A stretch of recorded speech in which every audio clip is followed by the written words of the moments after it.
Hello, friends. I'm here today with author Halo Scot. He's the author of The Rift Cycle. The first book is Edge of the Breach. Halo, thanks for joining me today. Thank you so much for having me, and thank you for buying my book. That's awesome. Yeah.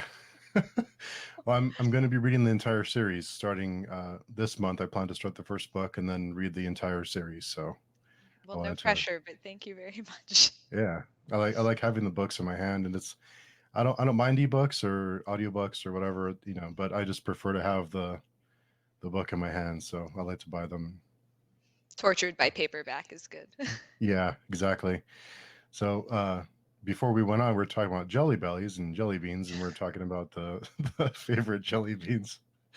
So, what is your favorite jelly bean? You know what? I'm going to go with popcorn. Hmm. I know, like a lot of people wonder why, but it's just, I don't know, it's been with me from the beginning. And that's my favorite one. I know. I was so sorry. I'm a few minutes late because I was eating jelly beans. Literally. It's a good excuse, though. So if you can, it could be anything to say. Oh, okay, that's understandable. Jelly beans. But yeah, the popcorn. It's amazing the flavors they get in these little jelly beans. You wouldn't imagine. I mean, who thinks of this? Who perfects flavors in jelly beans like that? It's amazing. A hero. That's Yeah.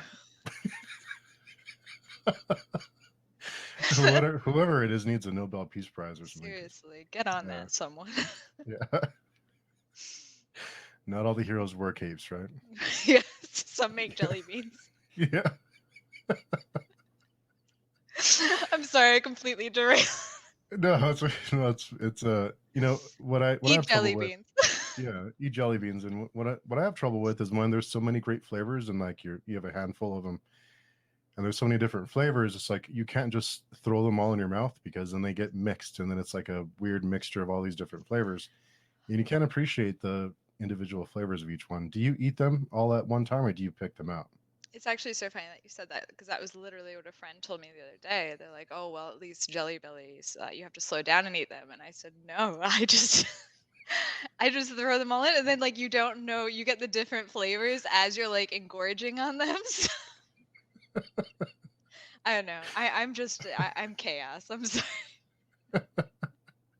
No, it's awesome. It's good stuff. Yeah, jelly beans are amazing. I know how they do what they do. It's wild. But I wanted to have you on to talk to you because I think you're and I always always kind of cringe when people say, "Oh, it's my favorite follow on Twitter or whatever." But you're my favorite account to follow because it's always hilarious. You always post hilarious stuff, and You're it far too always kind. yeah it always cheers me up. Having a bad day at work and yeah, I see one of your messages like, "Oh, that's hilarious." Kind of There was one of my brightens my day. chaotic. Yeah, Well, thank you. That means or sorry, that means a lot to me. yeah. But yeah, God, I now I should probably watch what I'm putting into the void. No, whatever it is, it's working. And what I was curious about is after I saw, I started looking into your books and I read the reviews and I've listened to a few interviews you've done and read a couple of them, and the response has been interesting from the books because from I usually see you posting hilarious stuff, and the response from the books is like, wow, that's really violent or that's really dark and disturbing, which I love. I love those kind of books. So, what am I in for now that I'm going to be starting the series? What am I in for?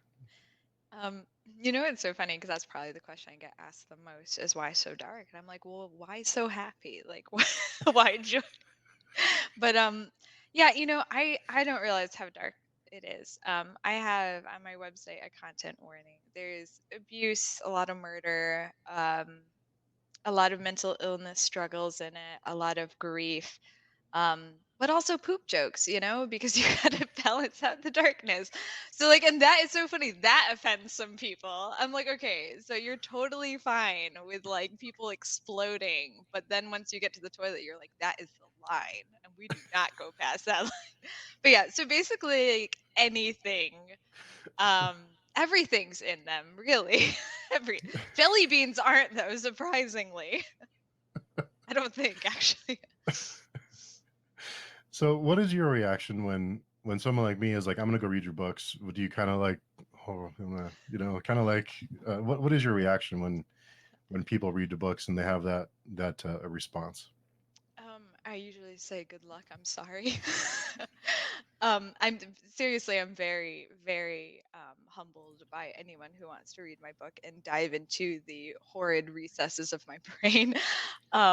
It's an amazing thing, because writing is such a solitary activity. And then when people are like, "Oh, I'm reading your mind," basically, it's Yeah. still to me such a wonderful. I think it's one of the best parts of being a writer, for Mm. someone else, or for someone to say, "Oh, I relate to this character," or "Oh, I'm reading your book and I really like this scene." It's so weird because I think I still think it's all in my head, and then I realize it's not. It's really really cool. It must be really strange as an author to spend so much time on a book and then you release it and it kind of goes into the void and you can't see people's reactions as they're reading it or as they're experiencing it. There must be a strange feeling of just, and then plus you have to wait for them to read the book to get their response, to get their reviews and what they thought of it. What is that like? Is it like a vulnerable feeling, or what does that feel like as an author? Yeah, I mean, it kind of feels like you're naked in freezing weather in the middle of a highway, um, because just like I don't know, it's a wonderful feeling, I will say. But it's also just yeah, I mean, you don't want people to feel like you don't want friends to feel like they have to say they like it, even if they don't. So then there's that vulnerability. There's the vulnerability of people reading it who are like nice people, and you're going to traumatize them. At least for my books. But yeah, I mean, I think it helps to kind of bond people together because I've met a lot of other people who like the really dark and messed up stuff I do, so it's been good in that way. But yeah, it's always still weird, like it's Edge of the Breach was I think 2 years ago published, and it's a strange feeling, honestly. But it's so cool at the same time. I don't know if that makes sense. Yeah, it's vulnerable, Yeah. but I think I've had a lot more positive experiences out of that vulnerability than negative experiences. Hmm. Well, that's good. Yeah, it must be really strange just wait. That waiting must be torture to wait for people to have a reaction for it. It's Mhm. really strange. Have you ever had like a friend or family member read the book and give you strange looks after, like, "Oh, I didn't know that was in your brain"? um So a lot of my family, either don't read or they don't read really dark stuff. Like there are a bunch of readers, but they don't read that dark, and then there's some other people that will like watch dark TV but not kind of read that. So I haven't really had anyone super like in my real life read it. So I guess it's been good to kind of separate those worlds. But it is strange to kind of have like a friend come up to you and be like, "Oh, I really like this thing." You forget you put it in the book, and it's like a really intimate scene or something. You're like, "Oh God, I forgot I did that." And yeah, it's an awkward moment, but it's Yeah. good too because it's reading. I don't know, readers. Yeah, exactly. Yeah, it's good that people are reading. And when you started the series, did you always plan on it being a four-part series? I think so. Originally, it was going to be a book for every season, but Hmm. then I can't follow rules, so I quickly kind of divulged from that. I always knew it was going to be 4 books, though, and then I realized that, like, the first book I thought was going to span a lot more time, and I thought a lot more time was going to be spent when they were older, and it ended up being more of kind of a saga through their lives. So I guess the organization of those years changed throughout the books, if that makes sense. But yeah, it was always going to be 4 books. Just what Hmm. was in those 4 books changed. What was your inspiration for the series? What kind of inspired you to write this story? Oh God, Kiter came to me first, and I like at the time there were a lot of like bad boys in books and bad boys in movies, and I was like, that's great, but what happens if you make that bad boy like a horrible boy, and like if you really push the boundary? Because it was all like, oh, there's such a bad boy doing graffiti, and I'm like, what if they like kill a bunch of people? Like, how much would you forgive? And then Rune came kind of very close after that because I needed someone to kind of balance Kiter out because he's just such a strong negative presence in a lot of ways. I needed a strong positive presence. So I wanted someone who was dealing with a lot of grief, but found kind of the light to push through that. And I kind of thought about how they'd intertwine. And then the world came. There was a lot of influence from like Red Rising, the book series. Hmm. I've heard it referred to as like Star Wars on crack. stuff like, that kind of categorical fantasy, It's like Star Wars if it was rated like NC 17. Yeah. That's hilarious. That's great. That's a good blurb for the book. Star Wars on crack. Yeah, I that's can great. only get George Lucas to read Yeah, that. that would, yeah, George Lucas blurb on your book would be great. Yeah, And I can dream. yeah, Jelly Belly would sponsor me before that. yeah, there's a little Jelly Belly logo on the book. Hey, I'll Uh, do it. yeah. And what is your creative process when you're writing? um, Chaos. I work full time, so I can't really set a schedule so much. I do try to at least work during like my lunch break, and like little pockets throughout the day.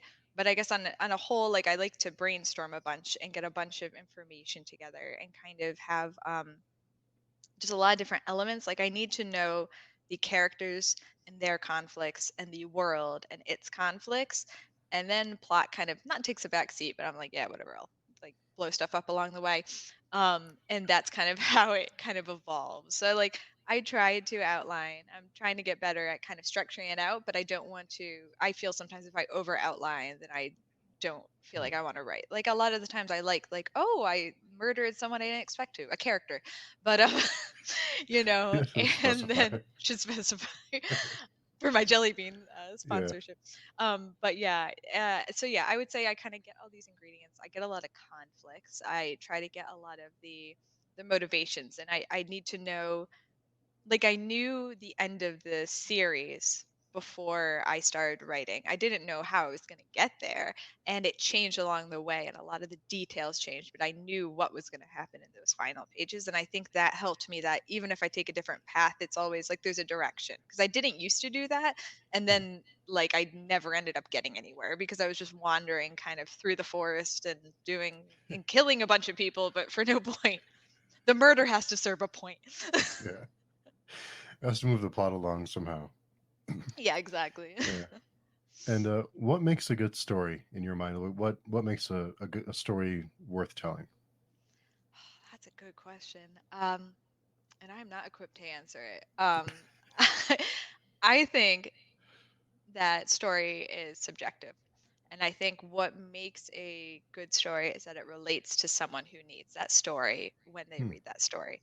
So, because like I've read a bunch of like, and this is nothing against Nicholas Sparks, but it's not my style, but it's my friend's like favorite author. So, like for me, I would look at his books and not necessarily think it's a good story, but for her, she reads them and they resonate to her, whereas I read stuff that's like, full of murder.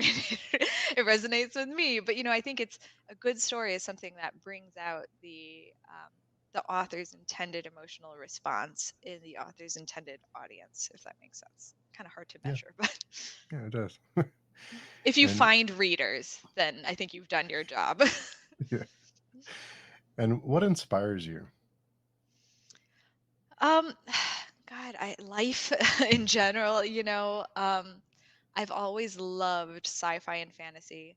Um, I would say, like, growing up, Ray Bradbury, Star Wars were huge Hmm. inspirations for me. Um, but I think also just like shared human experience, shared human struggle. We all go through grief. Many of us deal with at least mental health, if not mental illness. Um, we all like to eat. I mean, that's like a common thread throughout the books too.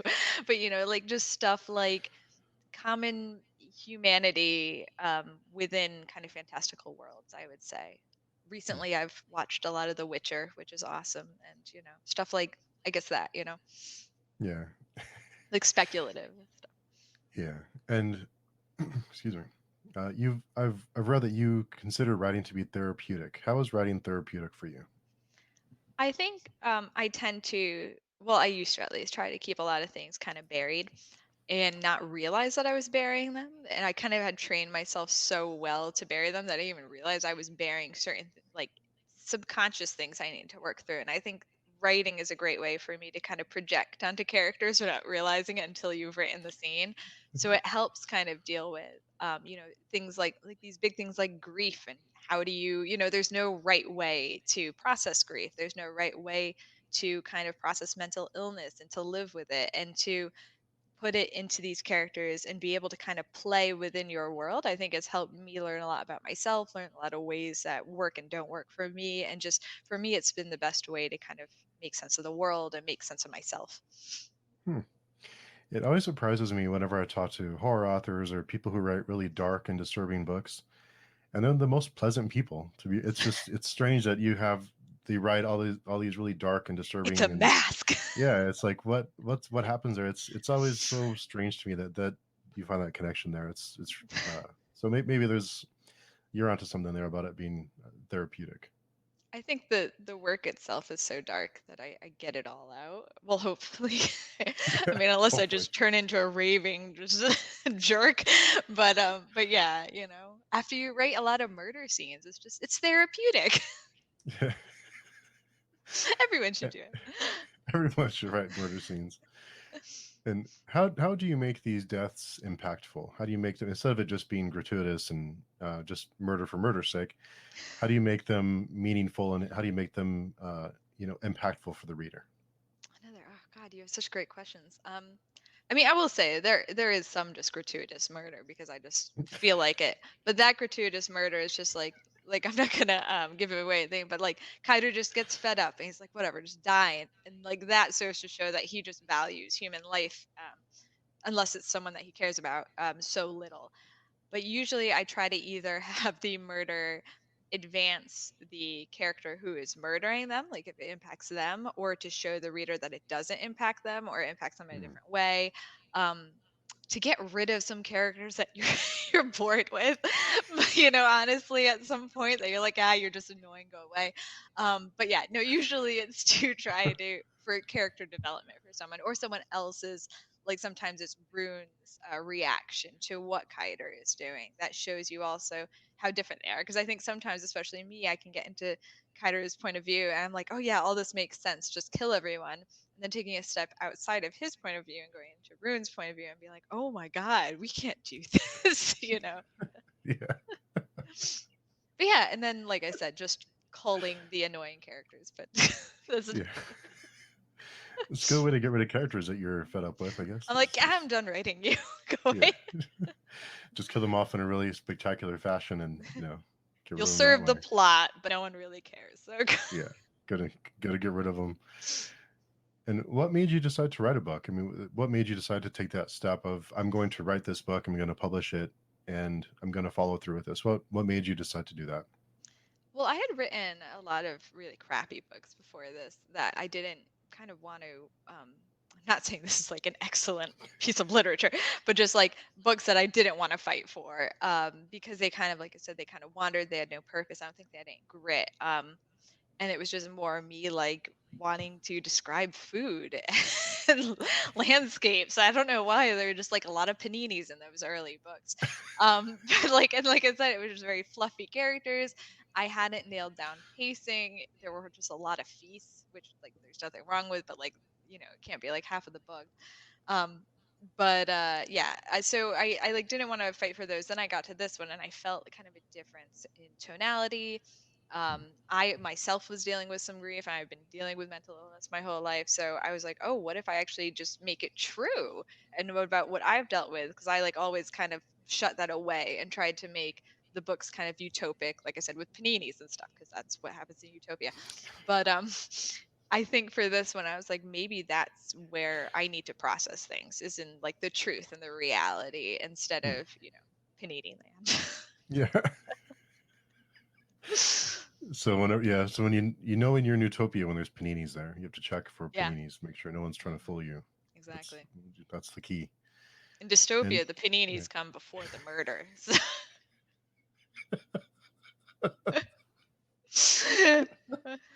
That's the foreshadowing. You're like, oh, yeah, it's pesto. It ain't gonna be good. this is gonna be bad pretty soon. What surprised you most about getting your work published? About getting your books published? What's been the most surprising thing for you? That people want to read them, probably. Hmm, really? Um, well, it just like I didn't realize how dark they were. I didn't realize how weird they were because I think like everyone else sees this line, like there's apparently a line you're not supposed to cross, and I just am like, "Woo, look at this open field." Um, and so like I didn't realize until like the initial reactions how dark it was. I was like, "Oh, no one's gonna want to read them." But like I think that's been the most wonderful and surprising aspect is that people have related to some of the characters or came forward and be like, "Oh, I also was struggling with grief and I saw myself in this or in mental Hmm. illness or in this." So that's been absolutely wonderful and very, very humbling in that way. But yeah, no, like I said, it's a very, very niche and very, so it's just wonderful anyone who wants to read them, honestly. Yeah. Well, when I read the synopsis, I'm like, yeah, sign me up. I'm all Oh, in. thank you. I'm I and appreciate you yeah, very yeah. much. Yeah, it's as readers, as we do reviews and stuff. It's hard to keep up sometimes, but it's been on my schedule, so it's time. There's no rush. My TBR So is like Mount Everest at this point, so yeah, it's ridiculous. It's easy to get behind, but since I've been sick, I've been flying through books since that's all I have the energy to do. So I've been reading a lot of books, buy some which is jelly nice. beans too. That gives you energy. Yeah, jelly beans and books. What more do you need? It's a well And balanced life. well balanced diet too. Jelly Yeah, beans, yeah. they have different flavors. You get your vegetables.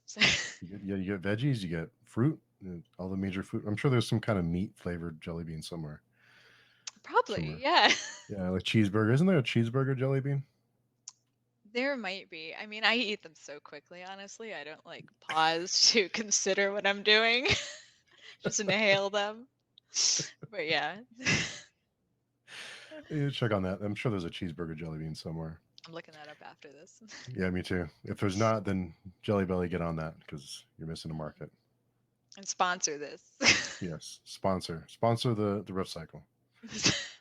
Yeah, and I'm sure you've been asked from people who are getting started in writing or want to publish a book. What advice would you give to an aspiring author? It's so funny. It's like I don't feel like legitimate to like be able to answer that question. So I would say just, and I know it sounds very cliche, but just keep writing.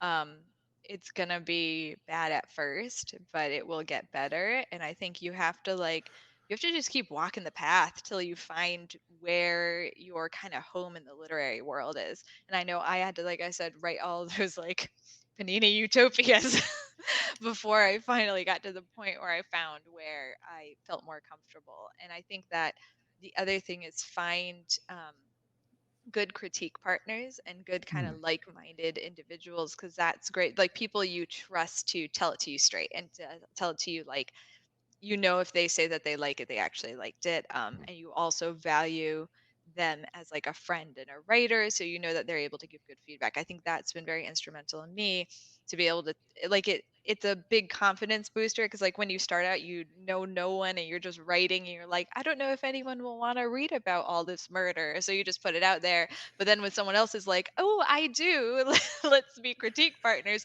that's really good to then be able to kind of I think grow as a person and gain confidence in writing. Hmm. And where's the best place to, because of someone who is new to the scene, where's the best place to find someone people like that that you can connect with? Where would you suggest they start looking? For me, I mean, it depends on the genre you're in. For me, which is basically like my genre is murder, but Twitter has been really good. And I think the Twitter writing community has been the best for kind of opening questions and like it's connected me to a lot of really great people. And you can find others who write in your genre really quickly. Hmm. And I think that's been good. Yeah, I know that for some other groups it might be different. For like MG lit, I think you have to go to different places. But a lot for like adult murder loving writers, Twitter's great. It's the FBI is gonna be on me. If they aren't already, honestly. They must. I'm sure they're already on to you. Yeah, Probably. yeah. I'm sure they're listening right now. Uh, do you have any weird habits in your creative space? Any kind of traditions you have that you have to do, or things around you that you need to kind of get in that mind space? I mean, I'm just a weird person in general. But I because I work full time and I have a family, it's hard to kind of set. Like it's more like, oh my god, I have 20 minutes to write, do it. Um, but I like to edit. What I've been doing for this latest one is editing the last like session of writing before I go and write for that current day. And I think Hmm. that helps me ease into. So instead of like freaking out and looking at a blank page and having like the existential crisis of like, I can't do this, it kind of, you see what you've done and you edit it, and then you kind of gain confidence to keep on going with it. So I think that Hmm. that's been good for me. And that's something that I'm like editing as I go a bit, and getting back into the swing of things. Also have a weird plastic pig that I like near me, but I don't really know if that's helped or not, but I'm not going to move it at this point. So, Yeah. Yeah, I had read about the plastic pig, and I wondered what's his name. Does he have a name? um, I think just Piggy. His piggy. Well, pity actually, because Oh, pity. it was my daughter's when she was really young, and I got rid of like a lot of like she didn't really hang on to any toys except that one, but she couldn't say piggy, so she said pity. So now I've claimed pity as mine. So yeah, that's the story behind pity. So pity just sits there and judges you as you're murdering people in your books. Yeah, pity sits on the highest shelf in the bookshelf and just looks at me.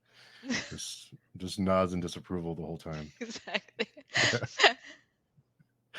And I also read that you are one of the co-founders of queerindie.com. It's a website, and I wondered if you can tell us a little bit about that site and kind of what the goal for it is. Sure. Yeah. Thank you so much for bringing that up. So yeah, I'm one of the founding members of queerindie.com, and we like to elevate queer and ally indie authors.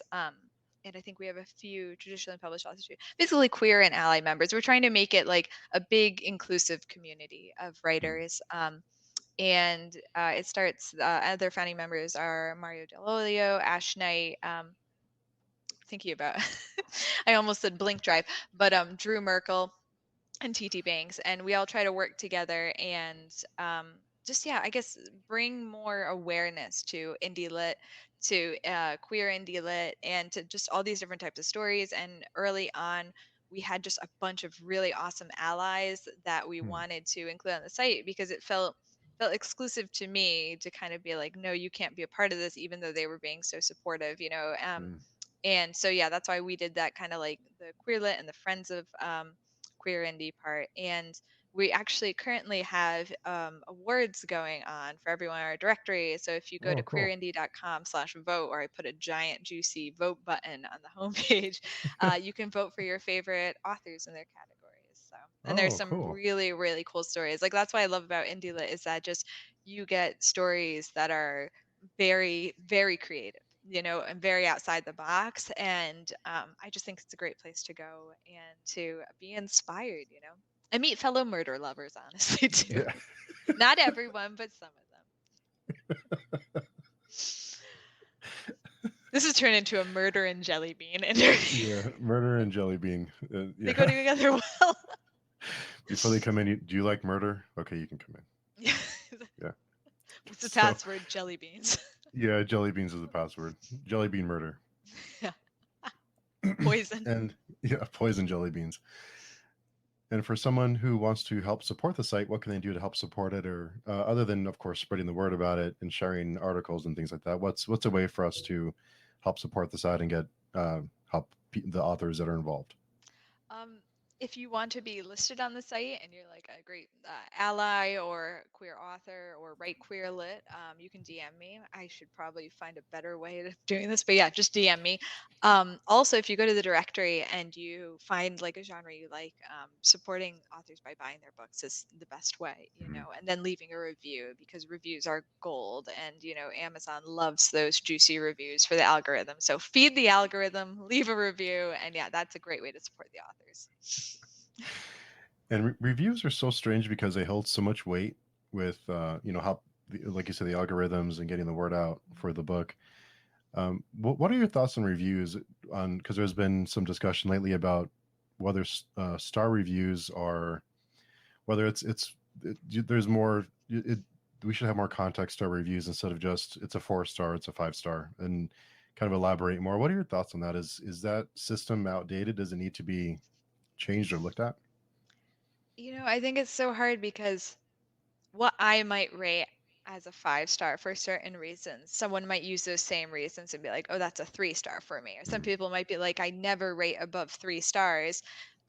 Because I just like 3 star is a good rating and it means like it was a good book. But at the same time, for like indie authors and the way Amazon views it, it's like, okay, well, if indie authors get less reviews. So if you're like, mm, oh, it's okay and I rate it 3 star, I'm not saying you should bump it up just to bump it up, but it just I think it's a hard system because it's like everyone's giving a 5 star for a different reason, everyone's giving a 3 star for a different reason. Someone's 1 star might be another person's 4 star. So it's a very objective system. So it's hard to say. I know that Amazon gives like reminders to rate and review, which is great, but it's just I don't know if I really have any answers except to kind of stop the bots. Like bots will go into Goodreads and leave a bunch of like 1 star reviews on books that haven't been published yet and stuff. So I mean that's mm. obviously not good. But Oh other wow. than that, I think it's just it's a it's a human system, so it's going to be inherently flawed. Yeah.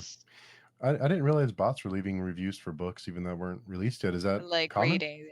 Well, it's happened to a few people, some traditionally published authors I know. For me and a few other indie friends, I think it was a bunch of our ratings or reviews just disappeared from like that was Mm. a hack, that wasn't bots. But yeah, like there's a lot of sketchy stuff that goes on. Oh wow. That's amazing. That's weird. That's really unfortunate. There's not much you can do about it because this Amazon, the machine, is Yeah. they have a lot of control over all this stuff, which is awful. Yeah, I mean, at the same time, it's like I try to look at it from a positive spin, like it is the reason that I can do what I love. So, it's nice to have the access to be able to self-publish and have the ease. But on the flip side of that is also the the algorithm is so difficult for indie authors to Mm. crack. So, maybe it'll change in the future. Maybe everyone should Maybe. just, yeah. Yeah. Yeah, I don't have any good answers, unfortunately. Yeah. It's a tough one. It's tough. It's one of those problems that are hard to solve. It's hard to come up with an answer that resolves all the problems with it. And I wondered if you ever considered going traditional publishing with the Rift Cycle. Did you ever consider I sending it out did. to publishers? Oh, did you? I queried, I got all rejections. But, it was one of the ones I wanted to fight for, and I think it was good. I'd like to try traditional publishing one day. I don't know if I'm a fit or not, but, I like writing, so I think I'll just keep on writing, and if I'm able to break in, I am. If I'm not, I'm not. Yeah. Thankfully, yeah, so I guess that's my spiel. Yeah. There's so many great books that are being self-published now. It's amazing how many great stories there are to be told and stories that we would never get with traditional publishers. So it's really great that there's so many just wonderful stories and authors that are just doing wonderful work that finally if I feel like that tide is starting to turn a little bit to where self-publishing is getting more respect with so many great books out there.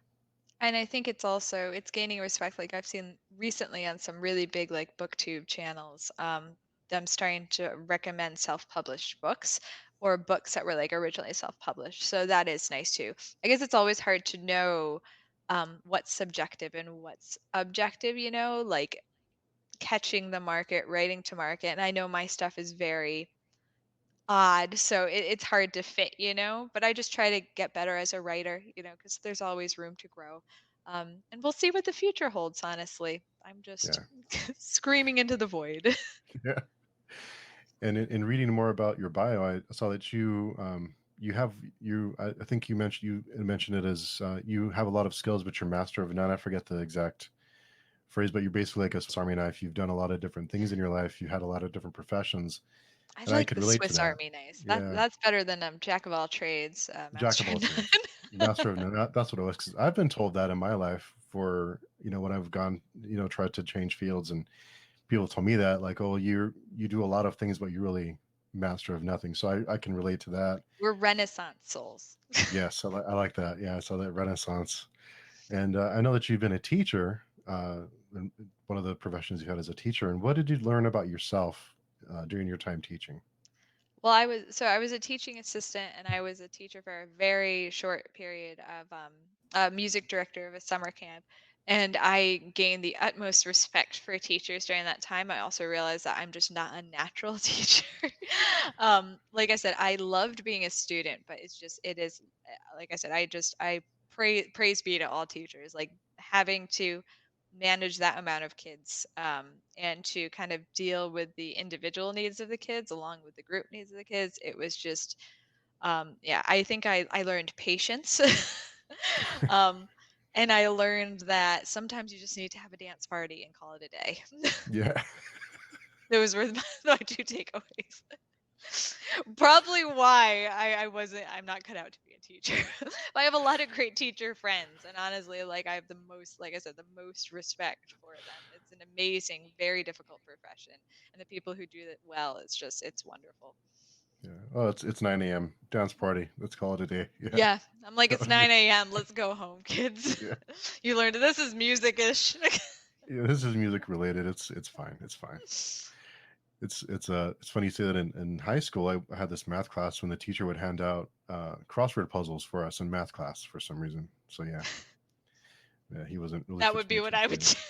Yeah, like okay, crossword puzzles. Sure. I'm done teaching here, kids. Yeah, here's a crossword puzzle. Just Here's be quiet. and some jelly Okay. beans. Keep to yourselves for the next 5 hours. Just be quiet and do your crossword puzzles, eat your jelly beans, and leave me alone. I'm all on board with that. And I know that you majored in music. Is that correct? In school? Yeah. For my undergrad, I majored in music. And I actually think that that taught me a lot about like Mm. handling rejection because like, and like I had Oh. some wonderful, wonderful professors, but a lot of like where I went to school, music, it was very kind of conservatory focused. So it's always like Mm. you're not good enough and you'll never be good enough. So like Wow. every day it was very tough. There were juries for even though I wasn't a performance major, we had to perform, and it was just like, um, you know, be like performing the piano and performing something incredibly difficult for a bunch of people, and then just getting no response or getting very clinical notes because like that's what they needed to do. So like they were doing it the right way, but it was very, I think it was a very character building experience to be able to just Mm. take rejection or to take critical. Kind of feedback, so like for me in a way it's like I feel like if I don't get rejection once a day, it's weird for me. I'm like, I like seek it out now. Someone tell me I'm not good enough. Yeah. So yeah, be a music major, you'll learn how to take rejection really well. Yeah.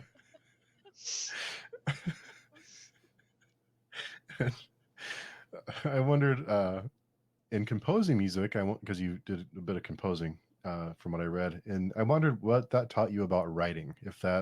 If you learned cadences or rhythm that helped you with words when you became a writer. It's actually, so yeah, I focused on composition because I'm just not a performer at all. Um, but it's funny you mentioned that because I didn't realize it at the time. But then looking back, people are like, "Oh, you have like other people would tell me you have a phrasing to your writing, you have a cadence to your writing. That's how I can tell what kind of your voice is Hmm. to me." And like I hadn't noticed it. It was just kind of I was writing, but then I realized I was actually writing prose the way that I would kind of compose songs, and like how I use a lot of different kind of motives throughout that I hadn't realized it just because I was like kind of taking it from the musical world and applying it to the kind of literary, not to call Hmm. myself literary, but like to the book murder world. But yeah, I definitely think learning harmony and learning resolution, and also there are things called, oh my god, my music theory is going away, but like fake cadences basically, where you think and you'll like here, you think something's gonna resolve, there's a bunch of tension and it's building, you're like, "Oh my god, just, resolve the chord," and then it doesn't resolve it kinda correctly, it goes fake. God, I can't remember the exact phrase, but yeah, it's like it's a false cadence, and learning stuff like that in music, I think I've applied it subconsciously because I didn't Yeah. mean to, but like to writing where you're like, oh yay, it's kind of like the temporary triumph, and then someone gets like brutally slaughtered. It's that whole like that's the thing. It's like, oh my god, we're all happy, they're dead, and then it's like it kind of it's there's a lot of crossover between music and literature. There's a lot of death in music too, honestly. Yeah. There's like opera. They're all killing each other. Yeah. The connection between literature and music is murder. That's what I learned today. Yes. Yeah. This Yes. is my dissertation. And people who learn music really well, I always wonder, do you wish you can go back and unlearn music? Because when you listen to the radio and stuff that's on the radio, do you ever say like, "Oh, this is all crap. I can't listen to this." Do you ever wish you could unlearn and just enjoy like pop music or like It's funny because like I'm not a snob by any means when it comes to music. Like I truly love like all types of literature, all types of music. I think everything has its purpose. Like I was saying before about like if you reach an audience, then I think you've done your job. Um, that being said, it was really funny because my form and analysis teacher, I think it was my junior or senior year of college of undergrad, said to me, after this class, you're never gonna be able to listen to music again. You know, like the way that you used to be able to. And it's so true because like it's if there's music playing in the background, like a lot of people will be like, oh, I listen to music when I write, and sometimes I can't, but I'm like, it distracts me because then my analytical mind goes off and starts like it's too much of a focus, it kind of drains my focus on that way. So yeah, I guess in a way, but at the same time, like the things I've learned from music have helped inform my writing. So hmm, I wouldn't undo my brain, but I do think it would be nice to be able to turn it off and just be like, I don't care if this is, like an augmented sixth chord, just I want to hear it. yeah, Because all the ear training is focused on that of like being able to hear it. And then when you're hearing it in music or like being like, oh my God, I know that's like a flat six, flat seven dominant chord resolution. And, then yeah, it would be nice to not be the nerd in the room being like, guys, I got it. yeah. It's there's so much to music that because I just like listening to music. I don't know much about music, but there's just so much to it that's so interesting to me.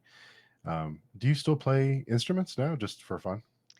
I play the piano a bit. I don't really learn that many new songs because I don't really have like that much time. But I play like I mean like honestly like my college music teachers would probably be like, "Oh, that's what you're playing." But Yeah. it like I play a lot of kind of pop stuff or like relaxing stuff. I used to play trumpet. I've taken out a few times and then realized that I am very rusty and should not do that for my neighbor's sake. Um, I played flute a bit. But still, yeah, I think piano was the one that I really liked because you can see all the chords, you can be kind of an orchestra yourself. Whereas like with trumpet, like unless you're playing taps, like Yeah. it's kind of hard to, command. Well, I mean, like some people can. I was never that good of a player to be able to really command the room.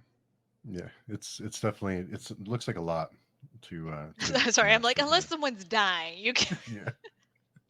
Good jazz trumpet players can totally do it. I just was not that way. I was more like, I want to play a really loud instrument. Let's get the trumpet. That was my reasoning. I'm sure. Yeah, I'm sure your neighbors enjoy that when you pull it out. Yeah. Yeah. I'm already the weird one. So Just hand them your books, and they'll not bother you again. They'll just leave you alone. seriously. You won't hear any complaints anymore. And I know that from what I also read that movies were a big part of your childhood, and they were influential for you. Do you have any favorite movies that you watch every so often? It's hard to say favorite movies because like I'm a very transient person. Like I change a lot, so it'll like my favorite will change day to day. I will say Star Wars was very instrumental to me, and I would watch those movies over and over and over and over again. Um, so I would say like I don't know if they're my favorites, but they meant the most to me, if that makes sense. They've been like Hmm. I had started watching them when I was really young and I kept watching them. So I think just they were very formative. Um I watched Tenet recently and that was Hmm. totally like a mind warp. I loved it. I was just like the whole movie was like, I don't know what's going on, but it's cool. And then you get to the end, you're like, oh my God, I gotta watch it again, and I still don't know what's going on. But so yeah, I would say that's like a recent favorite movie that I've watched. I know for like TV, Battlestar Galactica, I would say I Mm, can say that is my favorite television series because it's got the humanity aspect, it's got the cool gadgets, it's got the fighters, it's got the murder, it's got the stuff blows up, you know. But I love that whole like since Cylons robots looks exactly like humans, it's like, well, where's the line? And because I'm just someone mm. who doesn't see lines, Yeah. apparently, I love that series. So yeah, I would say that Star Wars and Battlestar Galactica and Star Trek too. But Star Trek is just a bit too not happy for me, but like I No, love not it dearly too. But you know, it's all about like goodness, and I think it's good for me to watch to be like, okay, let's not go down the dark path. Don't be a Sith Lord today. yeah. Star Trek needs more murder. All right for you. Yeah. Who do you want to kill off? Yeah. So speaking of movies, and I know we're past the holidays, but I want there's an important question I wanted to ask you, which is Die Hard a Christmas movie? Yes, Hmm. 100%. Yes. It's definitely a Christmas movie. Oh my God, I love Die Hard. It's like Die Hard and Love Actually. I know they're completely like different, but those are like the movies I watch every Christmas. They're amazing. You know, you watch like everyone being happy, and you watch everyone just like being, I don't know. There's also like a catharsis to just being like, you know, you're in Christmas, you're like, oh, did I get all the packages from everyone? And then you watch a movie where everyone's like, just, you know what, let's just blow stuff up. I'm like, yeah, that's totally my energy. Like I'm done with the the cards and the wrapping. Because I have a bunch of people who have birthdays around that time too, so it's like added like stuff, which is great. I'm not saying it's not, but you know, Die Hard is nice to watch too. Then Okay. I'm like, oh God, why did you have to be born in the winter too? Yeah. That must really be unfortunate for people who are born because their birthdays always are so close to Christmas. So it must be kind of a bummer for them, especially people who are born on Christmas. That must really it's kind of a Well, my drag. my sister was born the 23rd, so it's Hmm. always that it's like her birthday, then Christmas Eve, and half of our family is like this big Italian family, so it's like it's a big thing, and then Christmas. And when we were really little, just by Christmas Day, she was like done, you know. So it's definitely you have to, you know, you have to be ready for it. Yeah, it's a lot. Excuse me. For um, what books do you enjoy reading? I try to read a little bit of everything. I've been getting into more kind of thrillers lately, and Hmm. since I've started kind of connecting with other indie authors, I've started reading more romance, which originally Hmm. I wasn't so much into, but I really like queer romance. Um, I don't know. I really try to read a bit of everything. I think my home, like my comfy home, is in kind of dark speculative fiction. So that can be like sci-fi, fantasy, horror, or like thriller with like a weird edge. Not saying speculative is weird, but you know, like with just a kind of a different edge. So like anything in that category. But yeah, no, like I've read thinking about stuff I've read recently. I've read an MG. I've read kind of more straight sci-fi. I've read uh, romance, historical fiction. So yeah, I think it's really good to read a lot of different genres because it'll help bring stuff into your own. Like when I only read sci-fi and fantasy, I was missing an element that some other genres would really capitalize Hmm. on. Or like romance deals so much with tropes and emotional arcs, and that's so great to learn because I like to add kind of romantic elements into the stories too and have people to root for. So that's been really good to kind of learn about from there. You know, it's almost like Hmm. I don't know, research really in a way. Hmm. But yeah, I would say Yeah. like dark speculative fiction is where I feel comfiest. Comfiest. Confused. Murder is where yeah. Murder. I like reading about murder. And what would be something your readers would be surprised to learn about you, I mean I other think than I've murder? other than murder. Yeah. I mean I have this in my bio now, so it's not really a surprise, but I do like to stress bake muffins and cupcakes. I'm not really good at it, so it's more like I'm fed up and just, you know, it's been like a day of like filing taxes or something and just, you know, make really crappy muffins. I don't know. I mean, I don't know if that would be surprising. Yeah, I mean, I think I'm pretty just I think people think I'm strange and chaotic and weird, and that just, I mean, I try to be authentic online. Like, probably my Yeah. Twitter persona isn't really a persona. I'm just that weird and chaotic. So yeah, I don't know if anything would surprise them. Um, That's a good Trying to point. think Yeah. about like, I mean like I like yeah, no, I'm trying to think of like, I like watching House Hunters sometimes and seeing like pitting the people against each other and then judging them. But I feel like everyone does that. I don't think, they never pick the right house. They're always going to be angry. I don't know. Like, I don't think it's really that I would say that would be the most surprising thing. Yeah, I love watching like those home renovation shows and just, judging them. Which I shouldn't, because like I'm not a good decorator by any means. So it's just me totally just with my pile of jelly beans being like, ha, you chose navy. So yeah, it's like the I think that's what reality TV is for, isn't it? Though I mean, it's part of it is you just want to judge these awful people that put themselves out there for like I'm pretty sure you for fame. signed something. They're like everyone's gonna make fun of you, just so you know, while they're sitting on their couch eating jelly beans. Yeah. I'd Where do I totally sign sign my up. soul? Yeah. Like give me money, sure. Come in and judge. Oh man. Was there a hobby or thing you wanted to try? You're really excited to try, but once you tried it, you did not enjoy it. Ooh, that's an excellent question. Um, Well, okay. So I will say this. I have flown a plane before, and it was a Hmm. biplane. And it's not that I didn't enjoy it. This is gonna make me sound like such a nerd. But so like I've always wanted to fly a plane. And then for my 30th birthday, I ended up flying one. And I think I realized that what I wanted to really do is fly like a Star Wars speeder, and flying like a biplane. It's very different. Like it takes off slow. A lot of it's about like maintaining altitude and making sure you don't stall and die in the ocean.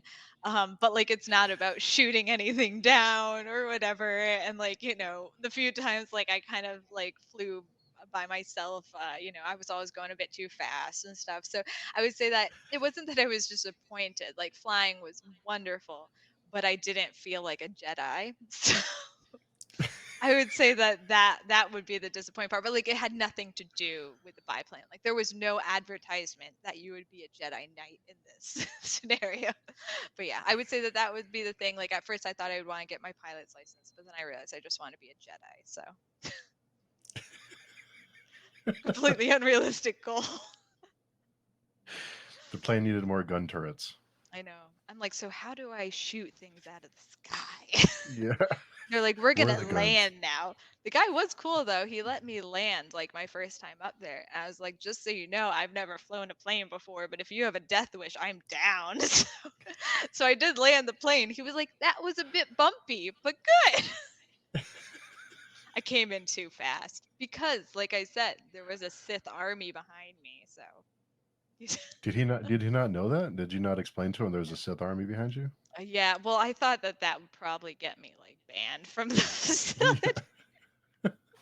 I'm like, They'll I'm have your gonna picture bring up. my lightsaber with me. Don't worry, I'll keep it on my hip the whole time. Just bring an Ewok with you and have him Yeah. get on the plane with you. Yeah, that'll convince him. And now I'm definitely banned. But yeah, it was a very great experience, I will say. It's just that I had unrealistic expectations, and I am not a Jedi. So that's really why. Which, like I said, there was no advertisement. That was like it. They're like, you are not Anakin Skywalker. Get out of here. Please leave. Yeah. Please leave and take your jelly beans with you. There's no eating in the plane. Oh man. Do you have any guilty pleasures? Like everything I do. Um, I mean, like I feel like I'm just kind of live in a very chaotic, messy way. So like I think like my entire life is a guilt. Like I said, I love jelly beans, But I think that we should also not view sweets as guilty pleasures, because I think, everything, just life is short and you could be murdered by Kiter tomorrow. So, you know, um, guilty pleasures.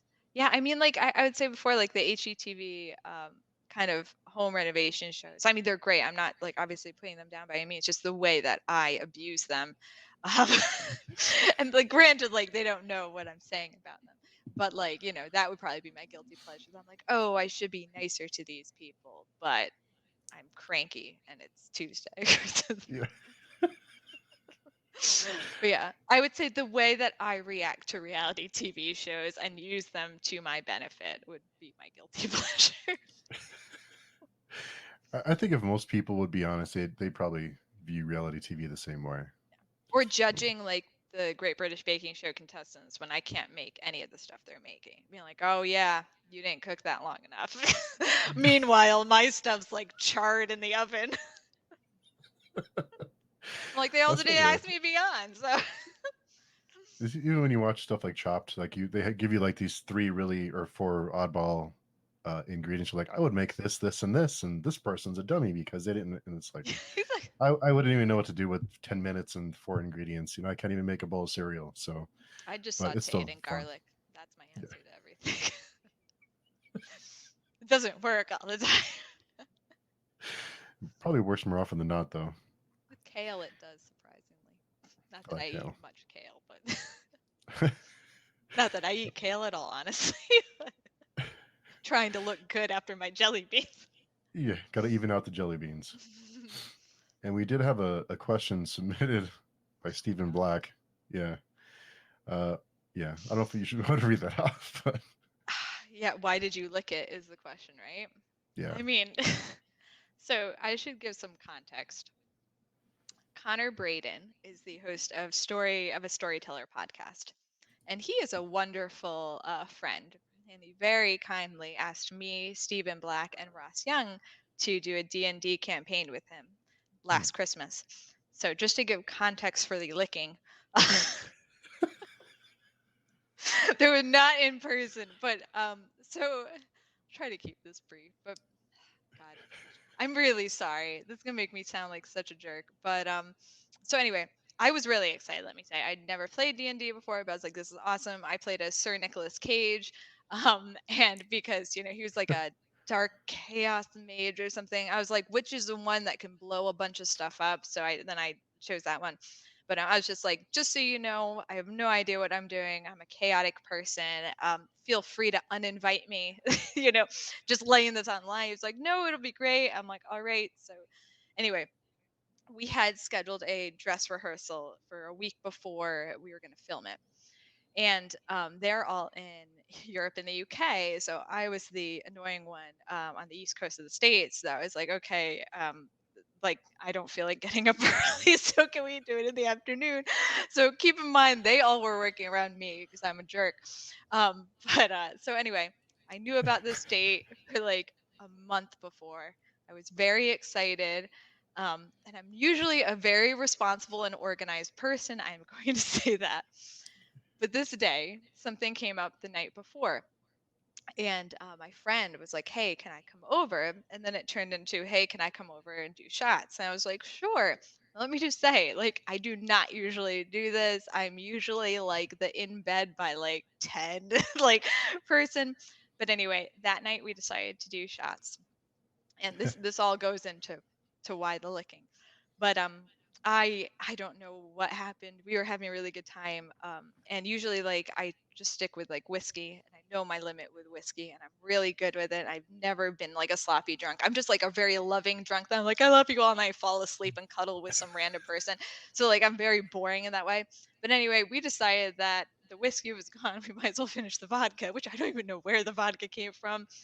Then somehow I told someone there was our sober designated driver. I paid for tequila. Like I said, it was hazy at this point, but I'm apparently a very generous drunk because I was like, get the expensive stuff. But anyway, we drank a lot the night before. And I woke up the next morning with the worst hangover I've ever had in my life. And like I said, this is painting a horrible picture of me. I do not usually do this, especially because I had known about this. I was like, I'm like really excited for the dress rehearsal and stuff. I woke up, I was like, oh no, and I swore a bunch. Like I was so like I couldn't move. I was so dehydrated. I couldn't get out of bed. I like crawled to the bathroom. Like I had the day off, but I was just like it was in a bad state, and it was like I had woken up at like 7 or something, and this was at 1 our time. So I guess me being annoying and being like, "Oh, I don't let's do it in the afternoon," worked well. But I was like I had like 6 hours to get my act together. I was like, "This will be fine," but still it's like 12:30 and I'm not feeling any better, and I had tried to have water. I couldn't keep anything down. I Oh just wow. was like so I was very dehydrated at this point, massively hungover. I'm like, I'm gonna have to tell Connor I can't do it. I feel like such an awful friend. He's been so good to me, and I'm just like there crying on the bathroom floor. Like, what are they gonna think? I was like, no, I can do this. So I wrapped myself in a blanket and I put myself in the chair and I tried to make it really dark in the room so they couldn't tell that I was so hungover. And then I don't know if like maybe they're very nice people, so they might just not say anything. But anyway, I was still really hungover at 1 in the afternoon from the previous night at like 8 p.m. So this was just really bad. But so we were doing something, and I'm just trying to like keep like focused and not pass out because I felt like I was gonna faint. Like, and I started to black out several times during the dress rehearsal. And I felt like such an awful person. So anyway, we get to this point where D&D is very much it's kind of like like Connor was the dungeon master, and he would ask us like to do different stuff. And so far, like I was like, all right, because I'm like having to use all my brain power for this. I'm like, all right, we're just walking forward. Yeah, I'll walk into the tavern and I'm like trying to get stuff. And then Connor tells me, I think he's like, you reach a potion. What do you do with it? Or no, I think it was ice maybe. Like I said, I'm sorry, I was so hungover at this point. But so the first thing that came into mind with ice or potion, I think it was both of them, but was just to lick it because I was so thirsty. And then that became the thread that lasted kind of throughout the campaign. So it was because I was a terrible person and I got drunk the night before and I was so hungover that I didn't know what I was saying. I decided licking the ice was the best course of action because maybe my character was as hungover as I was. So that is the long story. But yeah, I apologize, Connor. It has never happened before and it will never happen again. Be careful when you mix hard liquor, is the moral of the story. It was bad. It was bad. I Are swear, you like I said, I'm usually like the boring person who's eating jelly beans and has a beer. But this night, I was just like, live hard. Oh, it was bad.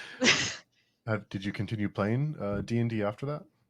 I have only played well my kids have like a simplified version of it, but it often involves like dinosaurs that eat people because they've apparently inherited my love of murder. So, yeah. But yeah, so like in that capacity, I have, but I haven't done anything yet. I don't know if Connor will invite me back after this. I'm like, I was hungover from the 10 shots I was stupid enough to do the night before. Let's lick stuff again. But yeah, so I'm sorry. Let me just offer my apology to Stephen, Ross, and Connor that I was a bad teammate, and I will own that. It's one of those things you never really hear the end of, right? Well, it's funny. I thought I was going to take it to my grave because, like, so the dress rehearsal was on like one Saturday, and then we filmed. I think it was the next Saturday, and I was still a little hungover that day because it was so bad. And then I was just like, never again. And of course, I was like, it was the tequila, not the whiskey and the vodka. Whatever. I think I had a fireball at some point. I don't even know what Oh that wow. was, but yeah, no, it was bad. So yeah, I was stupid and I made bad choices. So make good choices, kids. Make your characters get drunk. Stick to one type of hard liquor, don't mix. Yes. Stick to whiskey is honestly Yeah. the moral of the story. Whiskey is the safe bet.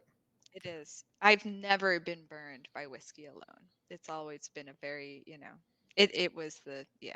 I can't even have tequila to this day because it harkens back. Really? Yeah, it was bad. But yeah, that was my stupidity. and why I wanted to lick things because I was so dehydrated and hungover. What's your whiskey of choice? Oh, I'm basic. I don't care. If it's whiskey, I'm good. I mean, like usually it's whatever's cheapest. So like Maker's Mark. This was, I think Jameson, and it went down really smooth. It might have been bourbon. I don't know, but it's anything in that realm. Yeah, I same really thing. don't care. I just any if it's whiskey or bourbon, it's good for me. And not like mixed. I don't like to mix it. People like put it in ice cream. Like no, I want it straight. No ice, because I want to feel the damage I'm doing to my body. Pump it inside me. I want to suffer for this. But yeah, except that. So yeah, I apologize. Also, Ross Young, Stephen Black, and Connor Braden are all wonderful authors who you should buy their books and read. And to make me feel less guilty about getting drunk right before the film. Oh man, we had talked before about before we went live about how I was getting over COVID, and this is from the laughing. It's going to be. I'm It's so sorry. This is my no, fault. it's great. No, it's great. Have some It's jelly beans. jelly beans makes everything better. That's for That sure. and honey, sometimes together. And whiskey. And whiskey. Whiskey does make everything better. Sometimes it makes it too good. Yeah. Sometimes you forget too much about what's going on. I know. I swear I don't do that like at all. And just, yeah. Now that's how I'll be remembered. Don't mix like 3 to 5 hard liquors together. That damn tequila. Everybody blames tequila. You notice that? Because you know It's why? always You tequila's get fault. to it last. Everyone has it last. You don't start with tequila. That's what you get when you're like, we're out of all the other liquor. We drank all the beer, all the whiskey, and all the vodka. Someone get the tequila, and that's when you run into problems because you do 3 shots of tequila because it goes down easy, and then it all catches up with you. Yeah. Yeah, So moral of the story is, yeah, don't go out for extra liquor after you run out of the liquor in your house. Look at all this truth, this wisdom I'm dropping. Like I said, I'm usually like a beer a week, so it's not. Yeah, no one will believe me after this. no, no one believes you. No. No, like she's lying. Yeah. Maybe he'll give me cred. I'm like, so It'll when you get you read street those cred. drunk scenes, you know I lived it. I know what that's like to be drunk off tequila. Do they drink tequila in the books? They mostly have, I think, it's just whiskey, really. Hmm. But like, yeah, I don't usually drink tequila. Some people like tequila, and that's good for them. But like for me, after, well, like I said, I mean, honestly, I didn't drink it in a good way. I think it's mixed with things a lot, like that and Hmm. rum. Rum is really bad for me because like I will get drunk off of so little rum, and I'll decide it's a really good idea to like dance, and I can't dance to save my ass. So, like it's just like I don't know. It makes me want to do like stuff that I can't do. So yeah. Whiskey's good. It makes me sit down and fall asleep. That's all. Makes me sit down, be boring, and keep on telling some random stranger I love them, and then I just end up going to sleep. Like that's all I do. I'm like the most boring drunk on whiskey. But yeah. Oh, oh, that's good Maybe a stuff. whiskey will sponsor me too. Jelly beans and whiskey. That I could do that. Maker's Mark and Jelly Bellies. What? Yeah. I mean, you Right? never leave the This house is an again? opportunity. Yeah. Seriously. Just get it delivered to your doorstep, and why do I need to go outside? I have whiskey and jelly beans. Yeah, the jelly beans will help you get more buzzed. And sorry, this is really making me sound like I drink all the time. Yeah. I've done some stuff, kids. Yeah. I've done things. I have Yeah. regrets. So I do have 3 questions that I try and ask every guest. So the 3 questions. The first one is: if the zombie apocalypse happened today, what would be your weapon of choice? You know what? Honestly, I would be killed first in a zombie apocalypse. So I'm not even gonna try to fight because I'm like, you know what? It's just not even worth it. I'd probably get my whiskey, sit on the couch, and be like, why expel the energy? Like it's not gonna end well, and it's just gonna. Do we really want to live in that world? So yeah, I know it's not like the best option. Or I'd like steal a biplane and just try to flee. Like go to an island that they weren't on. That's a bit. Yeah, let's go with that one. I would steal someone's plane that I can't really fly, and try to figure out how to get in the air. And yeah, I would flee for an island. Hmm. Or I would drink whiskey on my couch and just say whatever and turn on like Netflix and binge a series because I'm like, this is probably the last we're gonna be able to do this. So, I think the worst. No machete, no guns, just whiskey Whiskey or a and plane. Netflix. Yeah. Hmm. Then you can really be a Jedi. You feel more like a Jedi that way too. Exactly. With the whiskey Yeah. and Netflix, or with the plane. The plane. There's enough whiskey. You feel like a Jedi too. I mean, there are a lot of Jedi we don't know about. There could have been that like whiskey drunk Jedi that like I'd relate to. They're like, you never really did anything in the series, but it's there. He became a Jedi and just got drunk on whiskey all day long. What happened to them? Well, you can use the Force to like bring food to you. You don't have to get off the couch. I mean, seriously, change the channels with just going like this, and yeah, I'm telling you, there's wasted opportunities. It's just a way to drink more whiskey, really. Really, yeah, Yeah. basically. Probably good that I don't have Jedi powers. Yeah.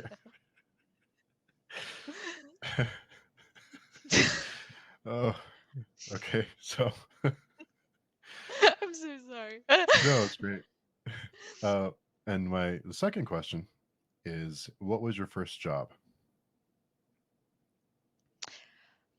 I was gonna say first legal job, and I realized that sounded weird. Well, I babysat like when I was like 13, but I don't think that really counts. And it was like for a little, like just a few people, mostly like family. Um, I was a church organist actually, Hmm. starting when I was 15. Um, but that was like only once a week. And then I was an usher, excuse me, at a theater, starting because I couldn't start like so like I don't know, you can do church work earlier because like I don't know, it's the church so they can get around loopholes and I wanted to make money. But yeah, I don't know. So like my first official job was as an usher, but I was also a church organist under the radar, not under the but like, you know what I mean. Like you're not officially supposed to work until you're 16, at least in the state I'm in. So yeah, but I got around that by ambitious. Yeah. But yeah, I would say usher would be my like first official job that was like more of a schedule, but church organist was like the one before that. Hmm. What did you learn from that experience? Um, I learned how to sight read really quickly. Hmm. Because I had to like learn hymns every week, and going to high school at the same time. From that, I had to do that. With the usher experience, I met a lot of really interesting people. I learned that you do have to remind people they can't have sex in the mezzanine multiple times. Wow. So yeah, and I was like, and it was also a small theater, like I don't know, maybe 300 seats max. So like that was something that I don't know why that stands out. Hmm. It's advocate for yourself, but sometimes it's good to suck up to the boss too. I guess. Make friends with the person who runs the candy shop because then they'll sneak you jelly. Not Do wise you see how like words. this Yeah. started really young? I literally worked at the theater because I was like, ooh, there's candy. And they'll pay me for just standing there and watching the show. But yeah, I would say I don't know through any real like life shattering things I learned then. But yeah, I met a lot of really nice people at the church job. A lot of them were it's kind of I think it was congregational maybe, but like it was a lot of mixed kind of faith, and it was cool to see people come together and just kind of be Hmm. more spiritual. Um, so yeah, I would say be nice to each other, be kind, and you might get jelly beans out of it. What more motivation do you need? Get jelly beans. I didn't mean to hijack this with jelly beans, but it's just No, on it can my be mind. hijacked by anything. It's jelly beans. I mean, Right, who can and argue? whiskey. Yeah, and whiskey and jelly beans. So the last question I have for you is if roles were reversed, was there a question that you would have asked that I did not ask? To myself or to you? To you. To me. Um, why did you stupidly get drunk right before the dress rehearsal? Um, I think you honestly, you asked the all brilliant questions. Yeah. Hmm. I don't have anything more I would add. I mean, it probably would just be something chaotic and completely irrelevant, so, as is evident. I try and expand to my set of try and get new questions, and if there's something I missed, then I try to kind of expand my repertoire of questions. So Well, I now always like you to can ask. ask, have you ever gotten wicked drunk right before Phillies? That is going to have some interesting answers for sure. Well, Yeah. maybe people make me feel better because I felt awful like that morning. I was like, oh my God, I'm a horrible person and I'm gonna do this. But yeah, maybe everyone was hungover and they were just all hiding it. I don't think so. I don't think you're alone. I think there's more people out there. They're living in shame, and now they can feel like they can come out and they can say, I too have gotten drunk before a rehearsal. I too have been a bad friend. I too drank tequila the night before. I am not alone. I too was burned by tequila. Yeah. There's a lot of people who just swear off tequila that I know that just hate tequila for whatever. It seems like it's to blame. Like, oh, it was the tequila? Like, why'd you do this terrible thing? Tequila. Oh, Like okay. it was the 5 shots of tequila. Yeah, like, oh, okay, you're excused. Okay, that's fine. Oh yeah. Well, it doesn't make you tired. I think that was the issue. Like tequila just doesn't make you tired. Well, at least in my experience. So it just encourages you to do dumb stuff. Where it's like whiskey, it's just I don't know. I know it's like the kind of like it's the mature drink. It was moving on to the vodka and the tequila that was not mature. Yeah. So if someone's looking to connect with you, where's the best place to find you? Send me jelly beans. No, but you can go to haloscot.com. You can go to my Twitter or my Instagram are both Halo_Scot. I'm usually doing something dumb and stupid on there. So it's unfortunately easy to find me. I don't know if that's a good thing. But if there's a post about cheese, chocolate, or whiskey, it's usually because of me. So yeah. Or queerindy.com too. That's my more professional side. And what are you working on now? Are you working on another book? I am working on I have a novella out to some beta readers that I'm gonna Hmm. self-publish. It's a bit different. It's not quite as dark. Well, I said it wasn't quite as dark, but I mean there's still I think I just inherently have darkness in me. So, it's not Sith Lord dark. It's like Jedi that's kind of debating, their self-worth dark. If that makes sense. It's not like Darth Vader dark. It's like Anakin Skywalker right before he murders all those kids dark. I guess that's still the anyway. But yeah, that's what I'm eventually gonna put in some avenue. I I have two things querying at the moment, both standalones. And if those end up coming back to me, I might self-publish those. Hmm. Um, and then I am working on a work in progress that's been kind of happy and like uplifting lately. So I have to kind of Hmm. analyze myself and see what's going wrong. But yeah, oh yeah, and I was kind of working on a novella, but it got really incestuous, and apparently that's weird. So I don't know. It was just like literally, I was like, stop having sex with your sister. So yeah, I've abandoned that. Yeah, and I went to this uplifting one. So yeah, I'm kind of all over the place at the moment. But this work in progress I'm working on now, I plan for it to be a series. So I think it's good for me to like put a stake in a series because otherwise I start writing incestuous novellas and that just gets weird from there. So, no one wants to read that. I don't know. You might find a group of people out there who are into that kind of thing. Never know. Yeah, well, I mean, I've seen a lot of things. I don't know. It's like once I started writing it, it came like recommended to me because like someone's definitely stalking me. It was like in my Google suggestions that they were like, "Oh, I didn't like this series." I don't even know what it was, but it was like some review came up that was like, "I didn't like this series because there was incest." I was like, "Be open-minded." So yeah, but now I've abandoned that, at least for the interim. Unless incest becomes like vampires and like it's all glittery in the sun and incest is the next Twilight. You're a trendsetter for sure. Yeah, Yeah, that's gonna be the right. next thing. Yeah. No one will see it coming. Oh, Oh man. Oh. sorry, I'm so chaotic. No, that's And great. this is me That's on like a chill day. I'm not drunk and I'm not hungover today. This is just me. I didn't lick anything today. that's early. You never know. There's True. there's tequila to be drank. Yeah. Unfortunately, there is still some left. But if anyone wants Just tequila, I have extra. So yeah. yeah. Anyway, Just waiting for a bad day. just waiting for me to make bad choices again. It's just looking at me from the corner I put it in. This corner of shame. In the corner of shame, just collecting dust, waiting for that right moment to jump out. I know, I'm like, I'm not going to drink you again, but I'm also not going to give you away. You can't tempt me. Yeah.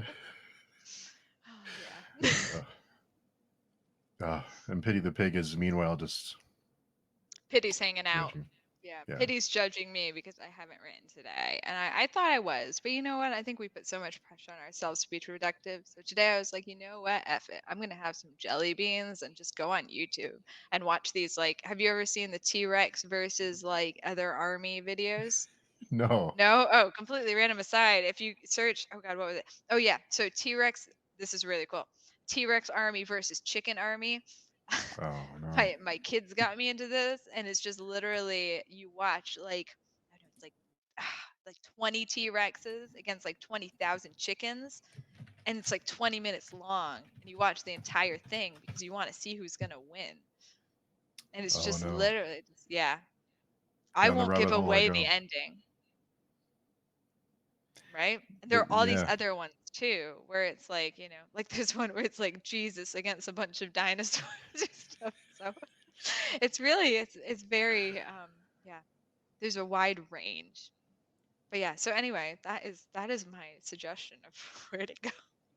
Whiskey while you watch chickens and dinosaurs duke it out. Oh, can I give, because now that I've gotten completely off track, may I give a few shout outs to indie books I've read recently, if Of that course. if that Yeah. works? Mhm. Because I feel like I should, after being such a bad friend after my drunk story, I've recently read Organic Emotions by Lali Love. And yeah, that's the poetry. So that's a poetry anthology. Letters from Italy from Dr. Mario da Olio. It's a story about how his immigrant parents met and fell in love through letters and then moved from Italy to the United States. Dead Festive by Ross Young, Dev which was Fest. just absolutely hilarious. That's out now. The Letters from Italy was an arc, and Organic Emotions just released too. But yeah, Dead Festive is just like Ross Young is like if Terry Pratchett, George Carlin, Monty Python all just like took out their brains and shoved them together. I think he's funnier than all of them though. It's like Hmm. seriously just like crap yourself laughing. But so be careful what you eat before reading. But anyway, but yeah, I've also read. I don't want to release the title because I don't know if she said it yet. But Hmm. the sequel to The Moon Hunters by Anya Fabel. I read an arc of that. Um, and that was just like it is hard to write a sequel, and it's really hard to write a good sequel, and she just nailed it, blew me away. Hmm. It's about this post-plague society, and it's great. Like I said, I don't want to say too much just because it hasn't been like officially released yet, but stalking pays off, and so that's it. I was just like, can I read it yet? And then by the MG I recently read was and I can say this title because it's coming out soon this year, is Simone Lefray and the Red Wolves of London, which is the second book in the Simone Lefray series by S.P. O'Farrell. And that was just, like I said, like, now that I'm just a murder loving, like kind of chaotic person. And this was an MG that was just it was so good. And that I just like, it captivated me, who's not the target Hmm. audience at all. So I'm saying like that's how amazing it was written. And it has a neurodivergent main character, which I just love, and it has just like I love how the main character is smart, she's clever, she's quick, she's a spy for the ministry. It's just, yeah, it's amazing. Just finished that. That's coming out soonish. And I think, oh, I'm trying to think. I think That that was covers the Red Wolf of London. Red Wolves. Yeah, the Red Wolves of Wolves. London. Okay. Um, and SB O'Farrell. I think those are the ones that I've read recently, and I'm so sorry if there are any I've forgotten. I'm going through. Yeah, And I That think was I've gotten read recently. that was Simone Lef. Oh no, that was the Red Wolves of London. SPO, right?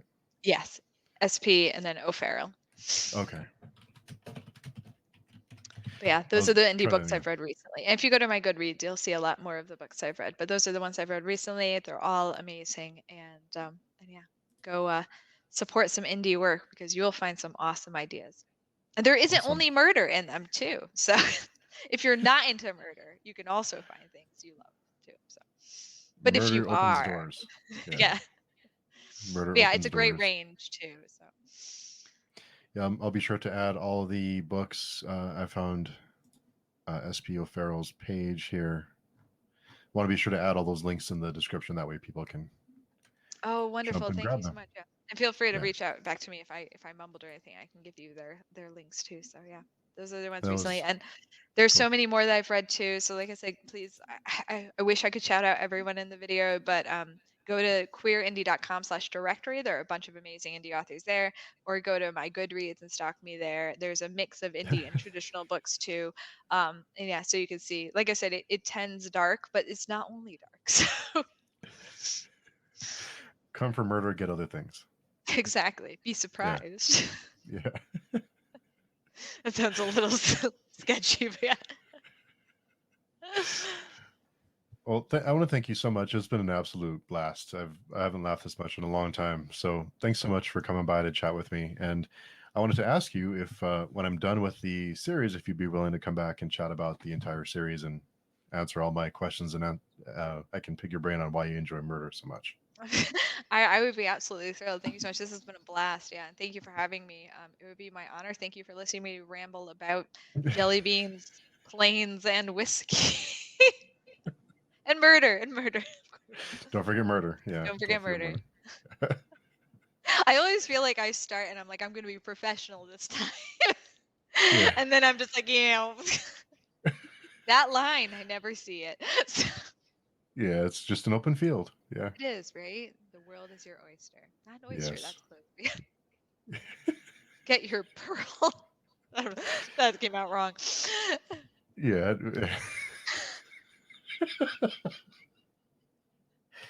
Oh man. This is Oh why I write dark fiction. yeah. Yeah.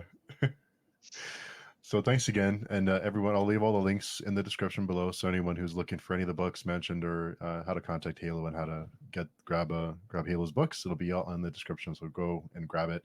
And anyone who wants to read with me, then let me know, and we'll read them together because I'm going to start this month. So Do you want me to traumatize you too? I'm in the traumatized line. I'm just waiting. Thank you so So, much for everything. Seriously, this has been such a pleasure. oh, awesome. Yeah. Thanks for coming by and thanks for taking the time. I know you're busy, so I appreciate you taking the time to come by and chat. Well, eating jelly beans right before this, but yeah, let's pretend I was busier. You're supposed to like keep it like, yes, I was very Oh busy writing yes, books. a I'm very lot of stuff. distinguished. I have not Very had a jelly bean today. Yeah. very mysterious. I don't eat, I exist. Yeah, I just exist. Jelly beans are not on my plane. I'm above them or below them. Oh, thanks again so much for coming by and looking forward to chatting with you about the riff cycle. Thank you so much. I hope you feel better too. Thank you so much. Yeah, I have cough drops, so hammering the cough drops. Got it. Thanks again. Thank you. Bye bye.